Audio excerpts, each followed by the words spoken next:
세법 개정안 미리 보기 경제 활력 불어넣을까?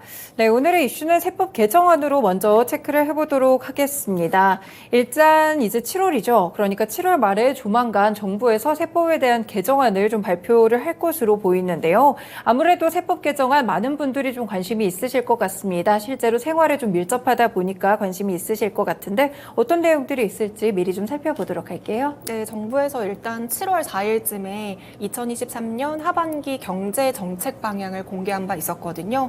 이번 세법 개정안은 그 당시에 이제 공개했었던 경제 정책 방향을 좀 보완하는 형식으로 이번 말에 발표가 될 예정입니다. 지금 세법 개정안 중에서 가장 이슈가 되고 있는 부분이 결혼자금 증여세 부분인데요. 일단 올 초에 발표했던 경제 정책 방향에서는 결혼자금 증여세에 대해서 공제를 확대하겠다라는 내용이 담겨져 있었습니다.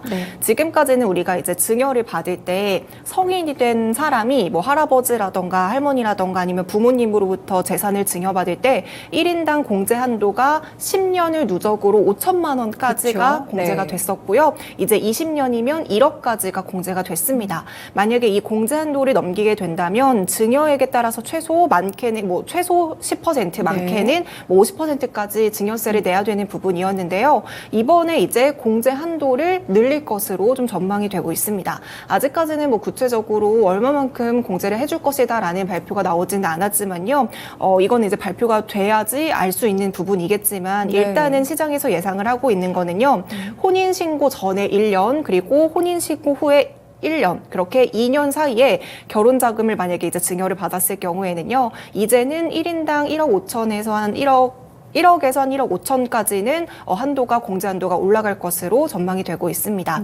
만약에 지금과 같은 현행 공제 한도라고 한다면 결혼자금으로 만약에 1억 5천 정도를 지원을 받으면 우리가 970만 원을 세금으로 내야 되는 부분이었지만요. 이번에 이제 다시 공제 한도가 바뀌게 된다라고 한다면 부부 합산으로 따졌을 때는 한 2억에서 3억까지는 세금 없이도 결혼자금을 증여받을 수 있게 됐습니다. 네, 어떻게 보면 이제 증여받는 금액 자체가 이제 세금 없이 약간 좀 풀린 이런 방향으로 좀 살펴보면 될 것 같은데요. 이외에도 이제 가업을 승계받는 데 있어서는 이제 세금 부담을 좀 낮춰준다 이런 내용도 있다고요. 네, 이번에 이제 가업을 상속해줄 때 공제가 되는 그 기업에 대한 대상을 좀 확대하겠다라는 내용도 있었고요. 그 공제 한도도 더 늘리겠다라는 방안이 올 초에 발표가 됐습니다. 원래는 이제 중소나 중견 기업이 가업을 승계할 때 매출이 4천억 원 미만까지가 공제 대상 기업이었었거든요. 그런데 이번에는 5천억 원까지도 이제 매출 범위를 좀 넓히면서 기업에 대한 대상을 좀 확대를 했고요. 상속 공제 한도도 최대 500억 원에서 이제는 600억 원까지도 공제 한도를 늘리는 방향으로 개정을 했습니다. 더불어서 이제 증여세를 지금은 이제 5년까지 나눠낼 수 있지만요. 앞으로는 20년 동안 나눠낼 수 있도록 약간 세법을 개정할 예정이고요. 10%로 저율과세를 하는 구간도 기존에는 60억 원이었지만 이제는 최대 300억 원까지도 확대하는 방안이 논의되고 있다라고 합니다. 그리고 지금까지는 가업을 승계받을 때 가장 큰 문제, 좀 골칫거리라고 했던 부분이 업종을 변경하는 부분이었었거든요. 사실 이제 산업구조 같은 거는 빠르게 변화하고 그에 대해서 기업들도 빠르게 대응을 해야 되는 부분이었지만요. 승계를 받고 나서 업종을 변경하는 그 조건이 굉장히 지금까지는 까다로웠습니다. 그래서 지금까지는 이 변화에 유연하게 대처하지 못했다라는 좀 단점이 있었지만요. 이번에는 이 장벽을 좀 낮추면서 업종을 변경하는 조건도 낮췄습니다.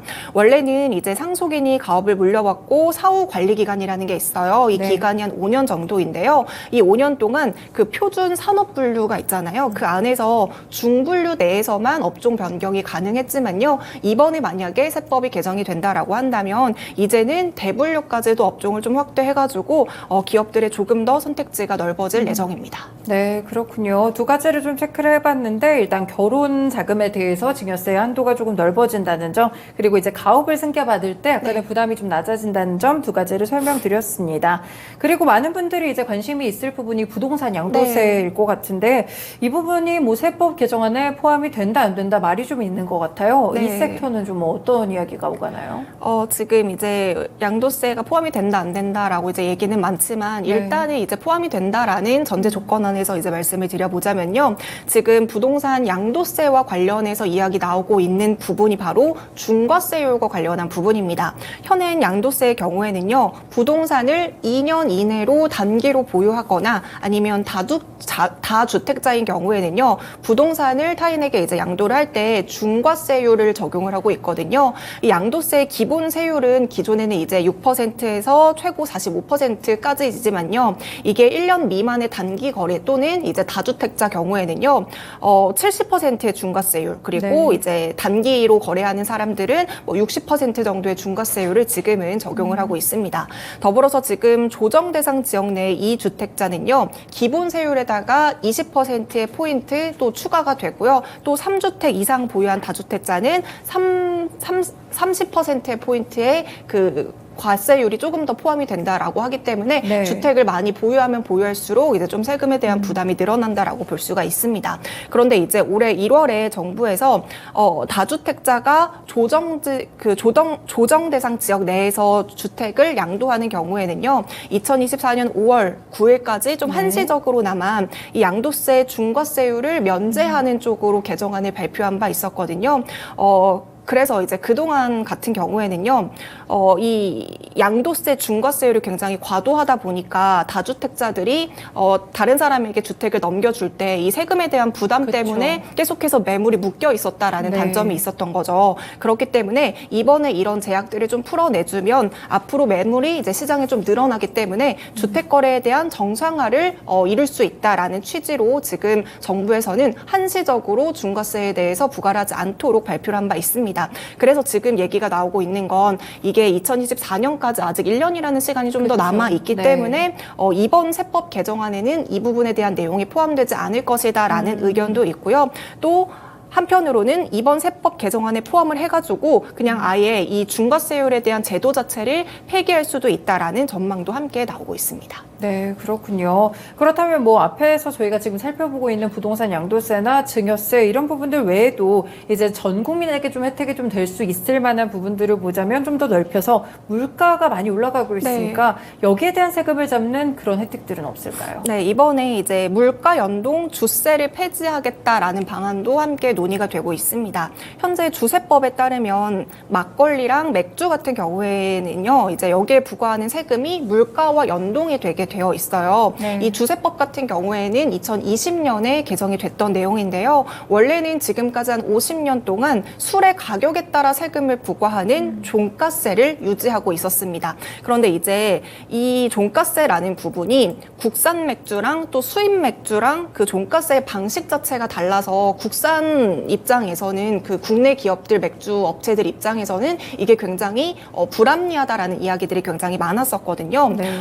이제 이전에는 국산 맥주의 경우에는요, 제조 원가랑 이윤들 이런 것들을 모두 포함해가지고 출고가에다가 세금을 매기는 방식이었고요. 수입 맥주에는 수입 신고가에만 세금을 매기는 방식이었습니다. 네. 그렇기 때문에 수입 맥주에는 이윤이 포함되지 않는 부분에 세금을 매기기 때문에 수입 맥주가 세금 계산에 대해서는 국산 맥주보다 훨씬 더 유리하다라는 그러네요. 장점이 있는 네. 거잖아요. 그렇기 때문에 한창 이제 수입 맥주가 편의점에서 4캔에 10,000원이라고 하면서 굉장히 시장에 빠르게 확장을 할 수가 있었습니다. 이런 부분 때문에 국산 맥주 업계에서는 수입 맥주와 우리 맥주와의 차별이다라는 이야기들을 계속해서 하면서 이제 조세법에 대한 체계를 바꿔야 된다라는 목소리를 내기 시작했고요. 그러면서 2020년에 이렇게 조세법이 바뀌게 됐습니다. 그래서 이제 2020년 맥주와 탁주의 경우에는 공장 출고 가격에 따라서 세금을 내는 기존의 종가세에서 이제는 공장 출고량에 따라 세금을 내는 종량세로 바뀌게 됐습니다. 네. 이와 함께 종량세로 바뀌는 와중에 이와 함께 추가적으로 시행이 된 게 이제 소비자 물가 상승률에 함께 세금을 매기게 되는 물가 연동제도 함께 네. 시행이 되게 된 거죠. 그러면 이제 물가 상승률을 반영을 해가지고 연동이 좀 된다고 하면 요즘 물가가 계속 오르고 있잖아요. 그런 점에서는 세금도 좀 같이 오른다 이렇게 볼 수 있는 건가요? 네, 맞습니다. 이제 종량세가 이제 맥주나 뭐 막걸리 이쪽에 도입이 된 이후에 맥주에 붙은 세금은 2020년에는 830.3원이었고요. 2021년에는 834.4원이었고 올해는 885.7원까지 세금이 계속해서 늘어났습니다. 그런데 지금 정부에서 이야기를 하고 있는 부분은요. 만약에 세금이 15원 정도 상승한다라고 한다면 맥주 가격을 기존의 1,000원에서 1,015원으로 하지 않고 네. 이 원자재 값에 대한 상승을 빌미로 더 크게 맥주 값을 올리고 있기 때문에 국민들에 대한 부담이 늘어나고 있다라는 부분을 지적을 하고 있는 거거든요. 네. 실제로 지금 2021년에 주세가 0.5% 정도 올랐었던 당시에 오비 맥주랑 하이트 진로 같은 경우에는 맥주 출고가를 평균 1.36%나 인상한 바 있고요. 네. 작년의 경우에는 주세가 한 2.49% 오르자 이제 맥주 업계 일제히 대부분의 출고가를 한 7.7에서 8.2%까지 올린 바 있습니다. 네. 따라서 지금 정부에서 이야기를 하고 있는 거는요. 기존의 종량세 같은 경우에는 그대로 유지를 하되 물가 연동 방식을 좀 바꿔야지 소비자 가격 부담을 완화시킬 수 있겠다라고 이야기를 하고 있는 부분입니다. 네, 그렇군요. 이제 주세에 대해서 함께 또 알아봤는데요. 그럼 이번 세법 개정안에는 전반적으로 산업에 대해서 주는 혜택들은 뭐가 있는지도 궁금합니다. 네. 아무래도 이제 반도체나 2차 전지 이런 전략 산업들에게는 이미 좀 여러 가지 혜택을 주고 있는데 이번에 좀 다른 쪽 산업에는 주는 혜택이 없을까요? 네, 정부에서 이제 K 콘텐츠를 계속해서 밀어주겠다라는 이야기들이 나오고 있잖아요. 네. 그러면서 이번에 영상 콘텐츠 분야에서도 이 세제 혜택을 반도체 업종만큼이나 확대해서 줄 예정이라고 합니다. 지금 말씀드렸다시피 정부에서는 최근 K 콘텐츠를 계속해서 밀어주는 모습들을 보여주고 있는데요. 이 K 콘텐츠를 수출 산업으로 키워서 2027년까지 세계 4대 콘텐츠 강국으로 만들겠다라는 목표를 가지고 있기 때문입니다. 실제로 우리나라 콘텐츠에 대한 글로벌 시청자들의 관심이 굉장히 많이 높아지고 있습니다. 뭐 아시는 것처럼 넷플릭스에서 굉장히 많이 흥행했던 작품들이 있죠. 오징어 게임도 있고 여러 가지 그렇죠. 작품들이 있는데요. 그래서 넷플릭스에서도 앞으로 4년 동안 한국 콘텐츠에 25억 달러 이상을 투자하겠다라는 의사까지 함께 밝히기도 했습니다. 이렇게 한류에 대한 열풍이 커지면 커질수록 뒤에 따라오는 것이 바로 경제적인 효과라고 볼 수가 맞죠? 있는데요. 네. 이제 2017년에 글로벌 문화적 영향력이 우리나라는 80개국 중에서 31위였어요. 네. 그런데 5년 사이에 2022년에는 우리나라가 기존의 31위에서 7위까지 올라서는 네. 모습들을 보여주고 있는데요. 이 한류의 경제적인 효과 역시 5년 사이에 37조 원까지 확대되는 모습들을 보이고 있습니다. 심지어 2021년에는요. 이 콘텐츠 쪽에서만 14조 3천억 원의 수출을 이뤄냈는데요. 우리나라 이제 수출 효자 품목이라고 할 수 있는 게 뭐 가전이라던가 2차 전지, 전기차 이런 부분인데요. 이쪽에 대한 수출액도 훨씬 뛰어넘는 수준이었다고 합니다. 그리고 이제 한류 쪽에서 파생된 일자리도 16만 개가 넘는다라고 하니까요. 이 한류에서 파생된 것이 기존에 있던 뭐 서비스업 이런 것보다 훨씬 더 파급 효과가 크다라고 보고 있습니다. 따라서 지금 정부에서도 문화 콘텐츠 산업에 대한 금융 지원도 계속해서 확대할 것이다라고 발표를 하고 있고요. 그래서 K 콘텐츠에 대한 글로벌 경쟁력을 유지시키려고 노력하고 있는 부분입니다. 그러면 이제 K 콘텐츠에게도 세액공제 혜택을 준다는 건데 어떤 방식으로 주게 될까요?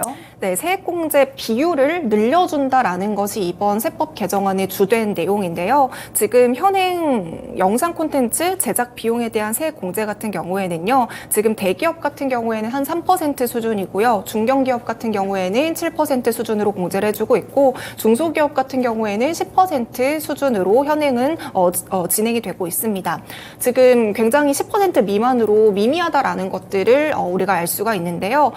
제가 방금 콘텐츠 산업에 대한 경제적인 파급 효과가 굉장히 크다라고 말씀을 드렸지만 그 파급력에 비해서는 좀 다른 나라에 비해서도 이 콘텐츠 쪽에 대해서 세액 공제를 해주는 비율은 굉장히 낮다라고 볼 수가 있어요. 그래서 실제로도 이런 부분에 대해서 지적이 많이 일어났었는데요. 이번에 이 비율을 최대 25%까지 늘릴 예정이다라고 하고 있고요. 지금 반도체 쪽에 주고 있는 세액 공제 혜택도 25% 수준이다 보니까 굉장히 크게 이 반도체와 비슷하게 세액 공제를 확대하겠다라는 게 이번 세법 개정안에 포함될 예정이라고 합니다.